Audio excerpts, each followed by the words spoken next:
ఈశాన్య రాష్ట్రాల్లో రోడ్లేయడం కష్టం. ఈశాన్య రాష్ట్రాల్లో మంచు కురిసేటటువంటి కాశ్మీర్ లాంటి చోట్లన ఆహ్, ఆ మంచు కురిసే సమయంలో అవతలకి తీసుకువెళ్ళడం కష్టం.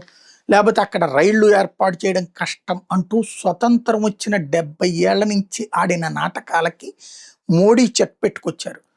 అదే రోడ్లు అక్కడే రోడ్లు వేయబడ్డాయి. సొరంగాలే తవ్వబడ్డాయి. సొరంగాలలో నుంచి రోడ్లు నడుస్తున్నాయి. తద్వారా మ తుఫాన్లు, మంచు తుఫాన్లు కురిసేటటువంటి మంచు కురిసే సందర్భంలో కూడా ఇప్పుడు రవాణా జరుగుతోంది. జమ్మూ కాశ్మీర్ మధ్యన కావచ్చు, అట్లాగే ఈశాన్య రాష్ట్రాల్లో కూడా మౌలిక వసతుల కల్పన సీరియస్‌గా చేసుకురాగలిగారు ఈ 12 ఏళ్లలో. ఇప్పుడు ప్రపంచంలోనే అతి ఎత్తైనటువంటి రైలు వంతెన అది చీనాబ్ దగ్గర జరిగింది.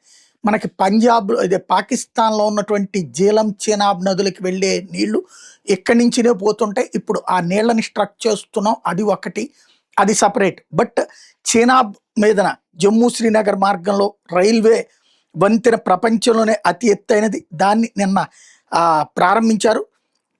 మొట్టమొదటి వందే భారత్ ఎక్స్‌ప్రెస్ రైలు దాని మీద ప్రారంభమైంది. రాజౌరి, పూంచ్, ఉరి వంటి మారుమూల ప్రాంతాలను దేశవ్యాప్తంగా ఇతర రైల్వే నెట్వర్క్‌తో అనుసంధానించేటటువంటి దిశగా అడుగులు పడుతున్నాయి. మోడీ వల్ల మాత్రమే సాధ్యమైంది అది.